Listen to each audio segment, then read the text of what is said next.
بسم الله والصلاة والسلام على مولانا رسول الله وآله وصحبه ومن والاه. Chers frères et sœurs dans l'islam, nous avons fait le choix d'immigrer pour un avenir meilleur pour nos enfants. Nos traditions islamiques nous prescrivent les meilleures manières d'éduquer nos enfants, peu importe le contexte. C'est ainsi que nous demandons à nos enfants de ne pas fumer, de ne pas s'isoler avec une autre personne du sexe opposé.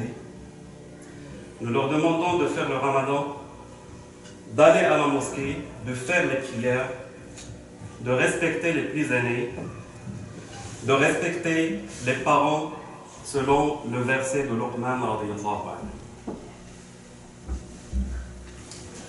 Si votre enfant un jour s'oppose à vos demandes, comme il nous arrive tous, de réagir impulsivement, de le frapper, de donner un coup de gifle ou un fessé. Ce qui n'est pas toléré ici au Québec. Par la loi, l'enfant dont son intégrité physique est menacée se verrait dans certains cas retiré de sa famille et placé chez une famille d'accueil qui n'est pas forcément de la même religion et des mêmes valeurs. Vous pouvez imaginer le désastre qui suit cet événement. À cet effet, et pour clarifier les enjeux,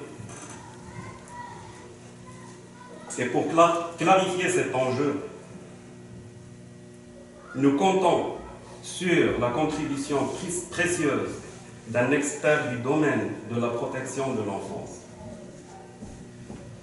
Nous avons ce soir la chance extraordinaire d'accueillir parmi nous M. Razek Mortin, qui est criminologue, qui œuvre au sein des services sociaux depuis une trentaine d'années.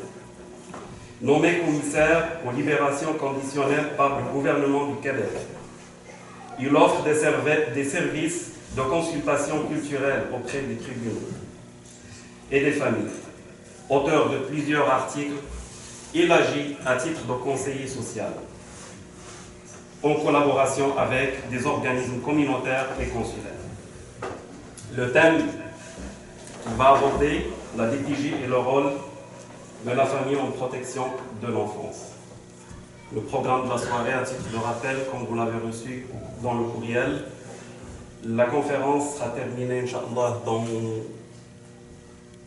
une demi-heure, 3/4 d'heure ou plus tard. On va ouvrir une petite séance de questions-réponses. Après ça, vers 20h30, après ça, on va partager un repas ensemble. Jazakumullah khaira.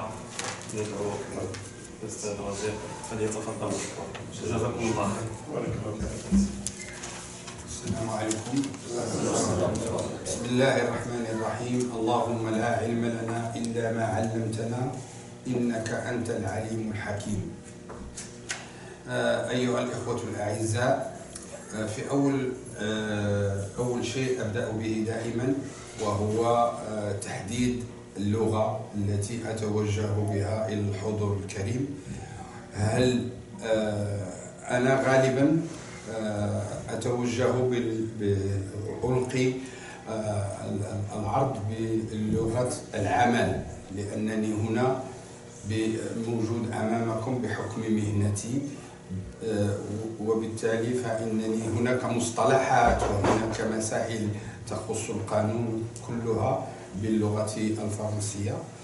فأنا أعرف مدى تمكين الجالية من اللغة الفرنسية، ولكن هذا ما يمنعش بأنني نصرح أنني أعتز باللغة العربية، وكنظن عندي حتى إمكانيات فيها لا بأس بها. دونك غادي نحاول أنني نقدم ندير واحد التقديم اللي هو مخضرم فيه شويه ديال باللغه الفرنسيه، وتكون كلمات بالعربيه ولا الانجليزيه. المهم ان لو ميساج يوصل ونستافدوا جميعا من هذا اللقاء. إلا اتفقنا نكملوا، إلا ما اتفقناش نمشي بحالي. على بركة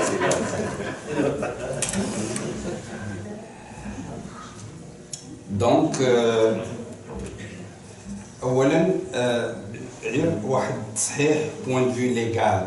Je suis en négociation parce que nous avons un nouveau ordre des criminologues et moi je suis en négociation parce que je ne suis pas rentré encore dans l'ordre pour des raisons qui me concernent.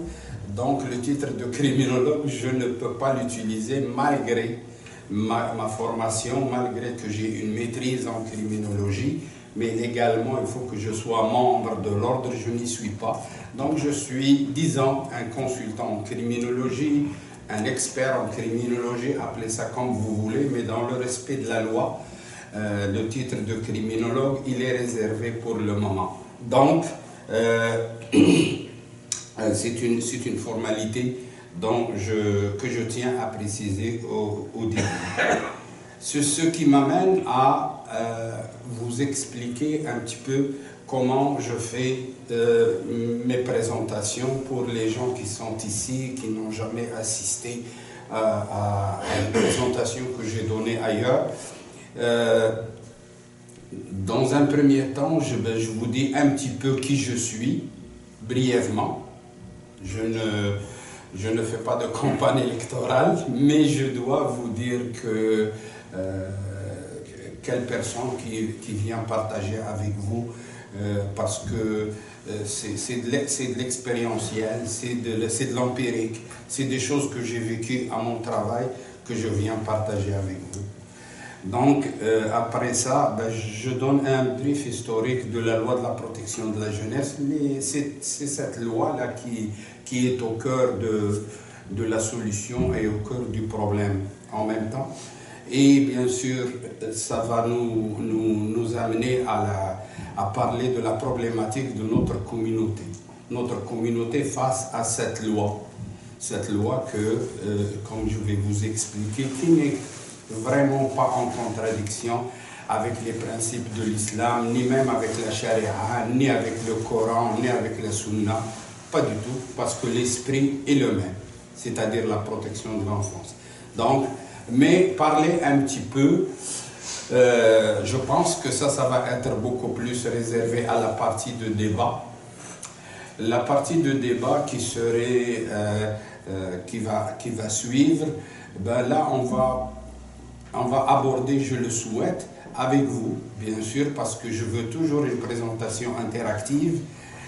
C'est le rapport de l'islamophobie, malheureusement, qu'on essaye de méconnaître, mais qui est existante, omniprésente, et que moi j'ai côtoyé, même en tant que professionnel, avec des collègues. Donc je vais vous dire un petit peu, même au niveau de la DPJ, mais comment à travers ça, sans dire que tous les intervenants sont des islamophobes, mais il y en a ils sont arrêtés dans des stéréotypes que malheureusement ils ne mettent pas de côté quand ils font des évaluations, quand ils font des orientations. Donc je vais vous parler un petit peu de cet aspect-là. C'est un aspect de complication interculturelle, parce que j'ai travaillé pour un temps comme consultant interculturel pour la Cour, pour démystifier ces choses-là, parce qu'il y avait des intervenants qui empêchaient non seulement, c'était pas par discrimination ni par méchanceté, mais par ignorance, carrément, parce qu'ils ne savent pas. Alors quand je viens, que j'éclaire le juge, des fois le juge lui-même, il est mieux situé, et l'intervenant peut revenir sur sa décision dans certains dossiers, ce qui est arrivé. Pour revenir à mon profil, c'est que je suis ici devant vous à cause de mon expérience dans le domaine. Depuis 2015 que je suis à la retraite, une retraite assez active, parce que moi je pensais que ça va être une retraite comme au Maroc, là. Je vais rester un petit peu à la maison, je ne sais pas, voyager et tout, mais pas du tout. Là, je remarque que le choix que j'ai fait de venir dans ce pays-là, c'est un changement qui va toucher jusqu'à la retraite. pour ceux qui sont en vue d'une retraite, là, bienvenue dans le club. Parce qu'on ne va pas arrêter, vraiment. Parce que depuis 2015, j'ai fait des études, j'ai été appelé à faire des études sur des villes, la ville de Châteauguay, la délinquance. J'ai donné des conférences, j'ai donné des formations au service correctionnel. Bref, je suis resté actif. Maintenant, avant ça, qu'est-ce que je faisais? J'étais délégué DPJ pour une bonne période de ma carrière. Délégué DPJ, c'est qui ça? Le délégué DPJ, c'est qu'il y a les DPJ qui sont au nombre, je pense, d'une quinzaine dans toute la province. Les délégués provinciaux ont, les directeurs provinciaux ont des délégués. Et les délégués, ce sont eux qui représentent le DPJ lui-même dans le traitement des dossiers.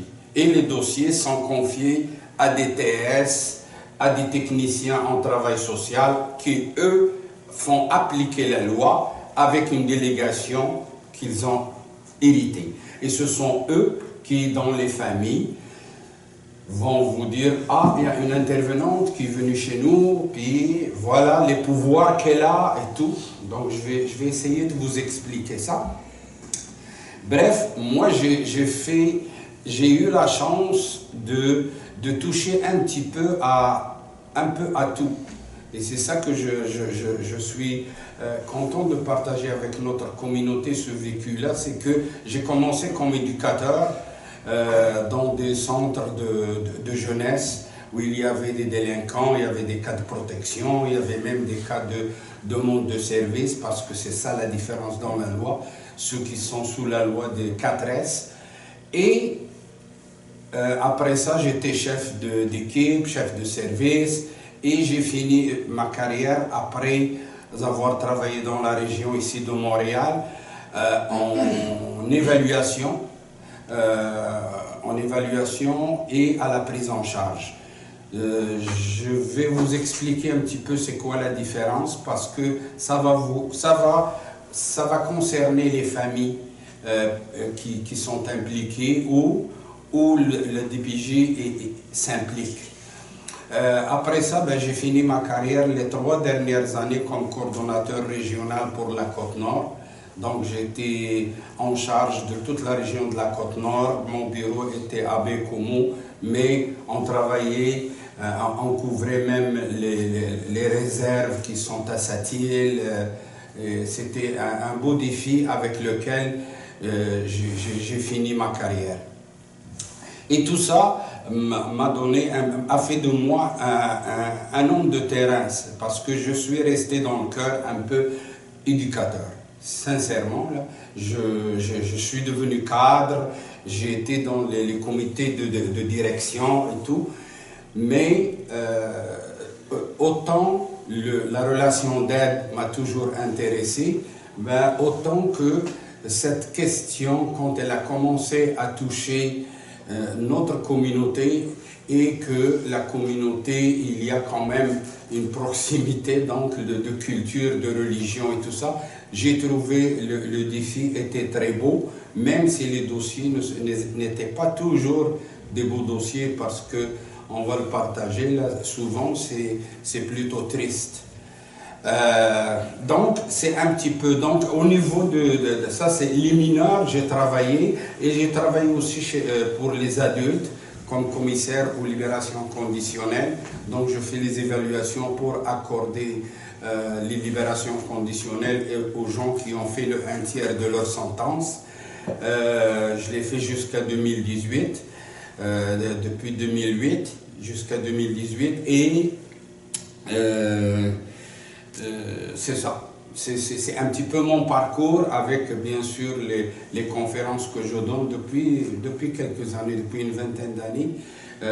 Je suis impliqué dans la communauté à donner soit des conférences ou plutôt des présentations, comme ce soir, ou des ateliers. On a essayé il y a quelques années des ateliers, on a essayé de partir des banques de familles d'accueil.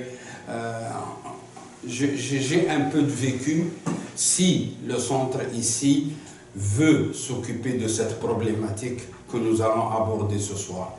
Donc je peux être un maillon dans la chaîne là pour que nous puissions aider notre communauté et nos enfants.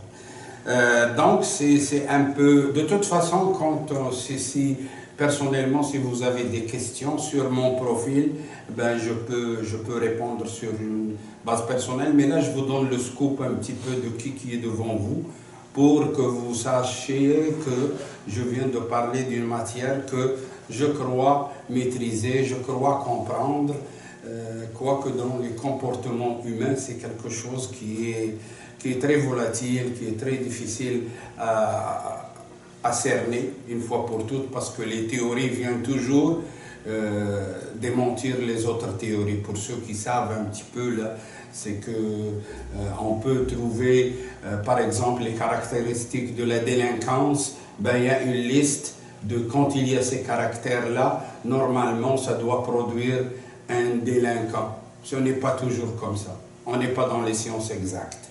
Donc, à part ça, il y a la question de la LPJ qui nous rassemble ce soir. Là, c'est ce sujet-là. LPJ, c'est la loi de la protection de la jeunesse. Les gens connaissent ça par la DPJ, qui est la direction de la protection de la jeunesse. Et cette loi, elle a commencé, ça fait pas longtemps. Les gens pensent que c'est une loi qui date de, comme le droit pénal ou droit civil, mais pas du tout, parce que ça a commencé en 79. C'est un peu la date où moi je suis venu au Canada. C'est pour ça que je la retiens toujours. C'est que quand en 79, le législateur s'est inspiré un peu de deux choses dans l'historique. C'est d'abord, ils se sont inspirés, croyez-le ou pas, de la protection des animaux.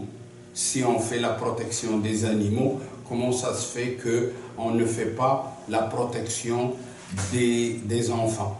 Et si on a parlé dans la charte pour la protection, les droits de la personne, ben, est-ce que l'enfant est considéré comme une personne ou pas? Jusqu'à 79, c'était un peu comme chez nous. L'enfant, il est objet de droit. Et là, je dis chez nous parce que même chez nous, c'est en train de changer. Il est objet de droit, ça veut dire que, péjorativement, il appartient à ses parents. C'est ses parents qui l'ont conçu, donc il est à ses parents. Et ils font de lui ce qu'ils veulent. C'était un peu ça, la mentalité. En 79, il y a eu le bouleversement. Il y a eu ce bouleversement parce qu'il y a eu un incident majeur ici au Québec. Ceux qui ont lu ou vu le film de Aurore, l'enfant martyr, c'est que c'est arrivé, c'est une histoire là, je vais vous la raconter vite pour que vous ne dormiez pas. Mais l'histoire, c'est que c'était une fille, que sa mère était morte et qui a vécu avec son père.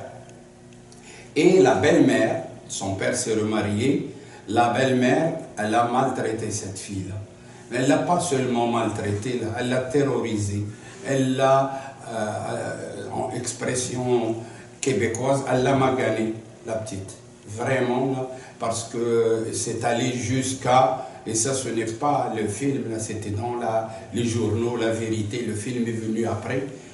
Elle lui mettait les mains sur le poil, elle lui a enlevé les cheveux, les séquelles sont arrivées jusqu'à cette fille-là. Elle est décédée des suites de ce traitement-là. Ça a bouleversé le Québec. Ça a tout... ce que même certains intervenants ne comprennent pas, c'est que la loi de la protection de la jeunesse est presque en réaction à ce traumatisme-là, parce que c'était un traumatisme collectif.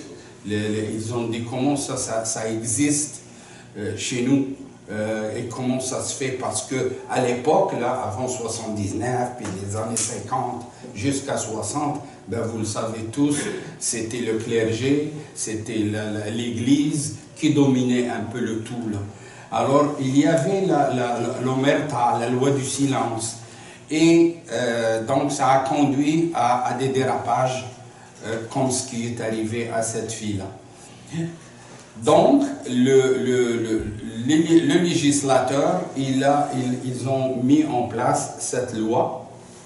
Et dans cette loi, bien sûr, on a fini par considérer l'enfant comme objet de droit pour devenir sujet de droit. C'est-à-dire que c'est un sujet à part entière. Il a des droits et il a quelques obligations. Malheureusement, on n'en parle pas beaucoup, là, mais ça peut être aussi un débat entre nous. C'est que l'enfant est devenu, même fœtus, il devient avec des droits. Et normalement, ça vient avec quelques obligations. À ce moment-là, on a aussi, dans cette loi-là, essayé de diminuer ce qu'on a appelé en partant la compromission, c'est-à-dire on a ciblé deux zones. On a ciblé le développement, c'est-à-dire comment l'enfant grandit, comment il se développe et tout, et la sécurité, c'est-à-dire que est-ce qu'il est en sécurité, est-ce que les parents ou le milieu où il vit lui procure la sécurité nécessaire. Parce que après ça, c'est arrivé, c'est la charte internationale des droits de l'enfant.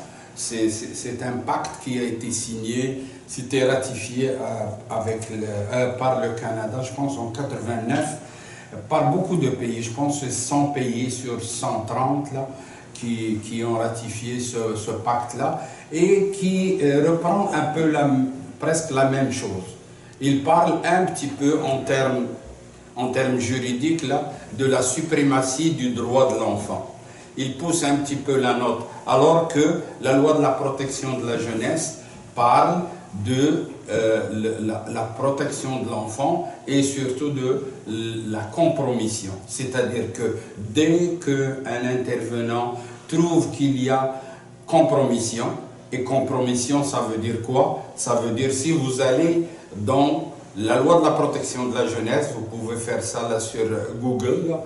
La loi de la protection de la jeunesse, vous allez prendre l'article 38, et dans l'article 38, vous avez toute une liste d'alinéas où ça veut dire, ça a commencé même par, à un moment donné, maintenant c'est un peu moins, même la non-fréquentation scolaire, ça peut être une compromission. Là, c'est sujet à discussion. Il y a bien sûr la correction physique abusive. Et là, je dis abusive parce que moi, je suis dans le feu de l'action. Je ne dis pas juste ne pas corriger ses enfants. Et c'est ça les nuances qu'on devrait discuter entre nous. Comment corriger les enfants? Comment avoir une approche éducative, mais qui n'est pas traumatisante pour l'enfant, qui n'amène pas à une compromission.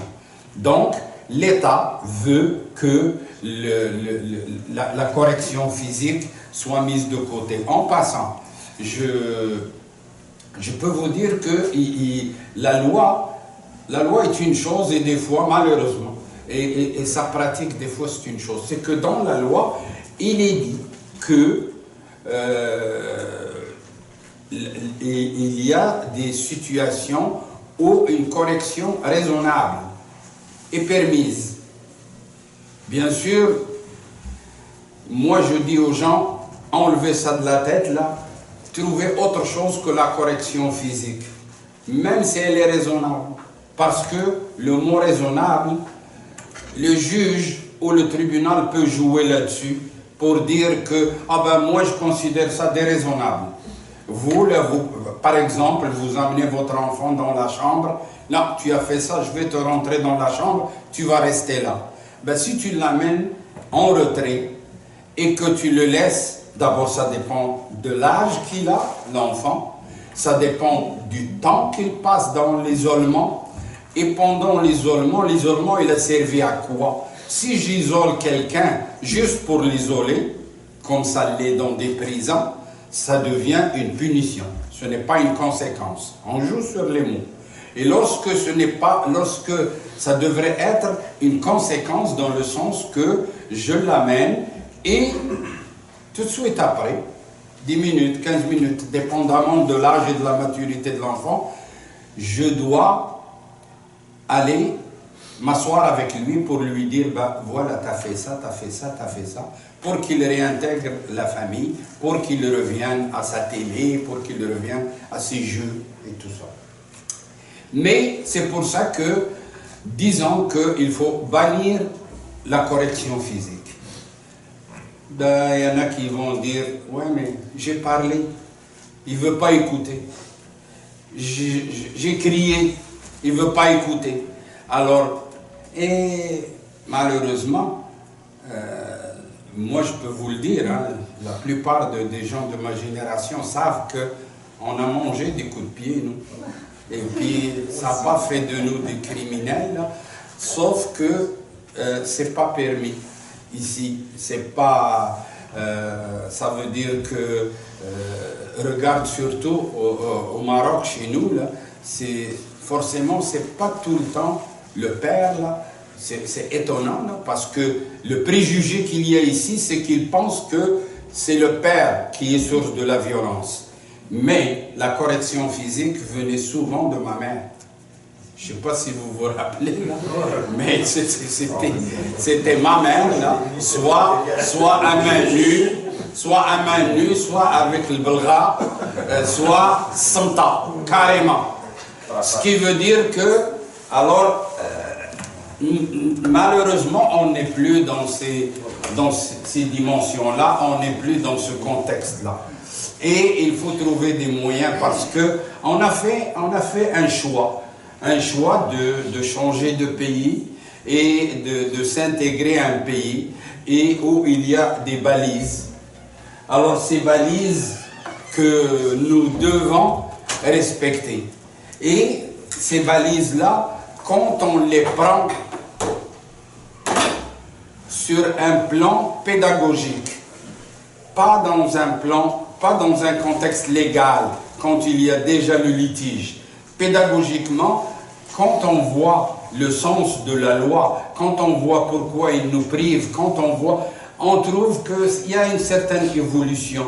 C'est-à-dire que, écoute, là, il y a des moyens de corriger sans aller... Parce que, disons que la correction physique, et là je rentre un petit peu dans les détails, parce que la correction physique, c'est que l'autorité, le parent, qui est le pouvoir de la maison, il prend des raccourcis. Il prend des raccourcis parce qu'il n'a pas le temps, ni la patience d'utiliser d'autres moyens. Alors, il dit que, bon, l'enfant, il veut pas, supposons, il veut pas me dire quelque chose. Hier soir, tu étais avec qui? Oh, pourquoi tu es rentré tard? Oh, pourquoi?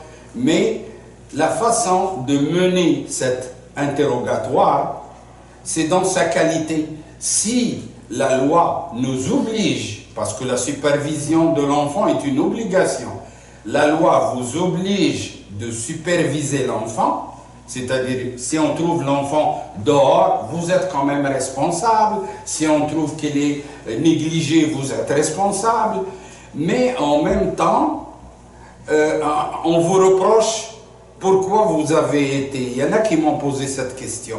Mais là, on ne sait pas quoi faire, là, si je dois m'occuper de mes enfants ou si je dois le laisser à l'État qui s'en occupe. Ben, l'État, elle demande une certaine qualité de supervision et des balises. Pourquoi des balises? Ben, pour délimiter, pour qu'il n'y ait pas d'abus. Parce qu'il y a des gens que leur intervention va être plus... ça va sortir du cadre de père et malheureusement, un père qui lui-même a des problèmes peut régler ses propres problèmes sur le dos de l'enfant. Et c'est ça la crainte de la loi et du législateur et tout ça. Qu'il vienne, puis que le père, supposant, par exemple, un père qui est impulsif. Un père qui est impulsif, ben, il va être plus rapide à donner une claque ou un coup de pied qu'un père qui est plus mature, qui est plus patient. Donc, les caractéristiques de la personnalité du père, la loi, elle veut les baliser. Moi, la loi, elle dit, moi, je veux pas laisser l'enfant à la merci des parents. C'est un peu ça. Et pour ça, ben, je vais on va se le dire, il devient citoyen à part entière. Il est tellement citoyen que c'est un futur contribuable qui va payer des impôts, donc on va en prendre soin. C'est un peu ça le fond des choses, mais en même temps il y a les droits de l'homme, il y a tout ça. Bref, c'est que la loi a été modifiée. Moi j'ai assisté aux dernières modifications de la loi en 2007. Ouais, 2007. On a fait beaucoup de contacts, beaucoup de rencontres, beaucoup de consultations et on a introduit des choses. Entre autres, moi j'avais travaillé très fort pour la question de la culture parce que je travaillais dans un centre qui s'appelle Bacha, pour ceux qui connaissent le réseau, et ça c'est le côté anglophone. Et j'ai vu qu'il y avait des communautés, sans les nommer, il y avait des communautés qui avaient même des unités spécialisées. Ils avaient des travailleurs sociaux de leur communauté. Ils avaient le manger respectant leur religion. Et puis moi, je trouvais à l'époque des Omar, des Mohammed et tout ça, qui sont en train de manger du porc, quand tu lui dis c'est quoi ta religion, il dit quoi, c'est quoi, qu'est-ce que tu dis? Je dis ta religion c'est quoi? Ben je sais pas. C'était un petit peu comme des brebis égarées là, parce que nous on a j'avais demandé qu'on introduise, mais il y avait des comités, que cette notion de culture soit considérée même dans la loi. Ce qui est maintenant, ce qui existe dans la loi. Mais attention, quand je dis ça là, je ne veux pas vous donner une fausse piste. C'est dans la loi, mais ce n'est pas toujours respecté. Et c'est là où c'est votre rôle. Et c'est là où on va parler ce soir, c'est que il y a, comme dans la Constitution canadienne, que pour la Constitution canadienne, je suis un Canadien de confession musulmane. Aucune contradiction, il y a une harmonie, il y a une ouverture, il y a des valeurs qui gouvernent le pays. Donc, mais à la loi de la protection de la jeunesse, il y a des inspirations de la charte, qui la charte fait respecter les minorités, la culture, la religion, tout ce qui est spécifique aux individus. Qu'est-ce qui arrive, c'est que on a donné aux parents, on a spécifié comme quoi que dans la socialisation, c'est la pédagogie. Quand l'enfant commence à grandir, avant qu'il va à l'école, ben, la première école c'est chez nous. Avant qu'il ait 5 ans, qu'il va à la garderie et tout ça, ben, il passe par la première, on appelle ça la socialisation primaire. Dans la socialisation primaire, on a ce privilège ou ce droit-là d'inculquer notre religion, notre culture. Et c'est là où ça devient la question de l'identité. C'est que lorsque l'enfant, et c'est pour ça aussi là que quand les enfants vont aller dans des garderies et tout ça, on doit comme travailler pour que ce vivre ensemble soit tellement réel que nos valeurs ne soient pas en contradiction avec l'éducatrice, avec j'essaie de vous expliquer que la culture et la religion sont des droits autant aux parents qu'à l'enfant. Ça veut dire qu'un juge, quand il arrive quelque chose, une compromission, la compromission que je vous ai dit tout à l'heure, développement, sécurité. Si moi je viens puis j'enquête sur un signalement, c'est quelque chose que vous signalez en tant que citoyen ou en tant que professionnel, mais même en tant que citoyen, vous êtes obligé de signaler si vous voyez un enfant qui est en danger.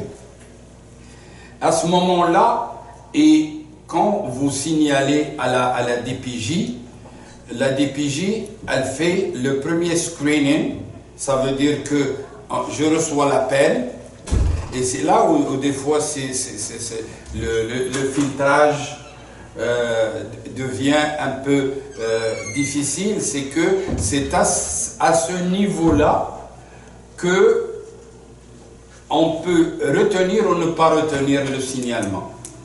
Pourquoi? Parce que il y a des fois que on appelle ça des signalements vexatoires ou des signalements frivoles. C'est-à-dire un voisin qui n'aime pas un autre voisin, il dit « Ah lui là, il l'a vu, il a donné une gifle à son fils, puis là il dit « Ah lui là, je l'ai vu là, c'est pas la première fois. » Il ajoute « C'est pas la première fois » parce que là ça devient plus sérieux. Parce que s'il dit « Il l'a giflé », écoute, ça peut être un monsieur, là il ne faut pas faire ça.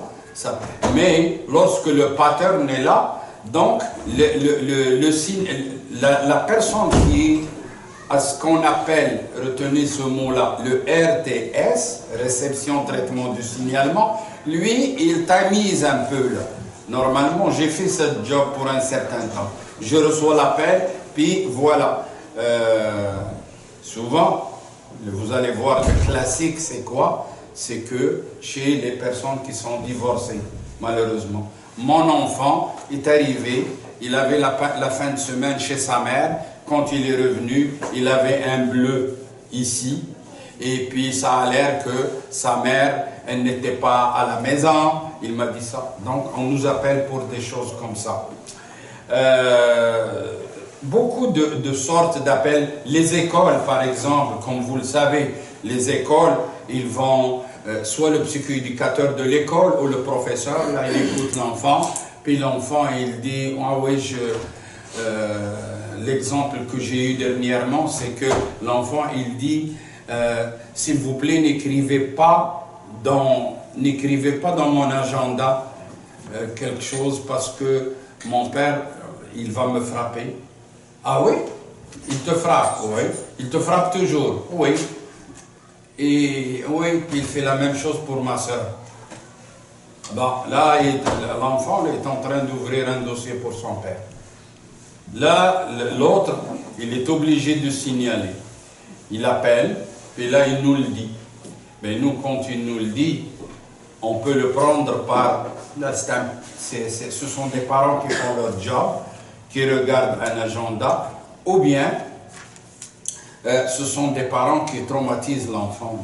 Eux autres, là, ils veulent que l'enfant soit médecin, alors que l'enfant n'a pas les capacités, ou n'a pas les aptitudes pour ça, puis ils sont en train de le traumatiser pour faire de lui ce qu'eux, ils veulent.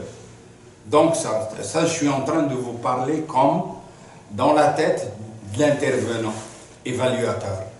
Puis là, il dit, il faut que j'aille sauver cet enfant-là. Vous voyez, le mot « sauver », ça veut dire que l'enfant est en danger. Quand on vient sur place et qu'on commence l'évaluation, il y a beaucoup de choses. Il y a le facteur humain qui rentre là. C'est là où un intervenant qui vient, derrière l'intervenant, je le dis toujours, je ne m'en cache pas, et je l'ai toujours dit publiquement, c'est que bien sûr derrière le professionnel, il y a l'humain. Et derrière l'humain, il y a un bagage culturel, comment j'étais éduqué, qu'est-ce que j'ai appris. Donc ces intervenants-là, ils ne viennent pas tous de familles qui sont ouvertes. Il y en a certains que leur père, là, il a toujours traité les immigrants d'importés. Et il dit, ah, il entend, les astis d'importés nous envahissent. Puis là, il a grandi dans ces mots-là. Puis il a fait ses études, il est devenu éducateur, il est devenu intervenant, il vient à l'évaluation, mais il a grandi avec ça. D'où le risque de, malheureusement, la subjectivité qui glisse. Parce qu'on a travaillé très fort sur le fait de mettre des canevas. Et moi, je me suis impliqué beaucoup. Les canevas pour qu'on ait des choses précises, des références, pour aller aux faits, pour éviter les interprétations. Malheureusement, ou heureusement, heureusement on l'a fait, mais malheureusement, ça ne fonctionne pas tant que ça. C'est-à-dire que lorsque le signalement est fait, à raison ou à tort, l'intervenant qui vient, et ça je le dis parce que je le dois à ma communauté, c'est que quand l'intervenant vient, c'est presque de lui et de la réponse des parents que ça dépend comment le dossier va aller. Je m'explique. C'est-à-dire que si l'intervenant qui vient, on nous a signalé que l'enfant a un bleu et que ce n'est pas la première fois, puis que ce n'est pas... Voilà. Les parents vont expliquer, non, parce que cette fois-ci, il est tombé, puis là, c'est sur le comptoir, puis c'est arrivé comme ça.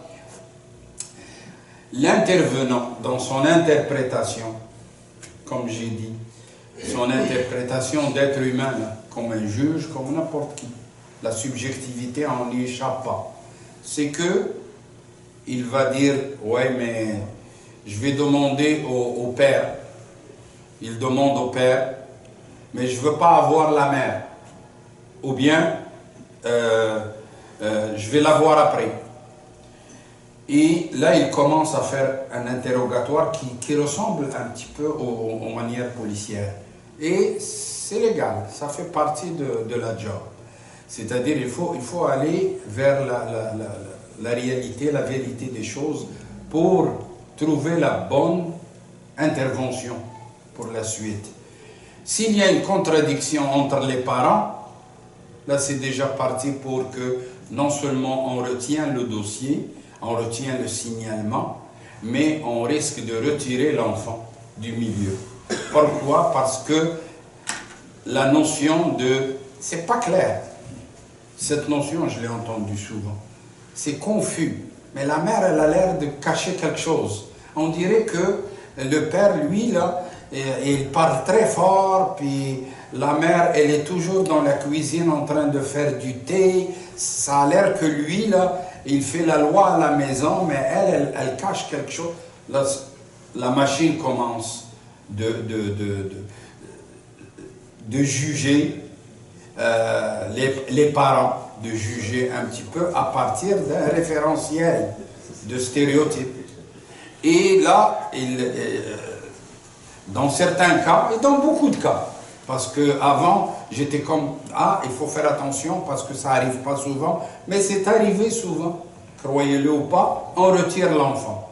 On retire pour le 79, c'est un article, il faudrait que l'enfant soit placé, soit dans une famille d'accueil, soit dans un centre d'accueil, carrément, pour un mois, pour qu'on voit. Et un mois que le juge a le droit de prolonger en cas de besoin.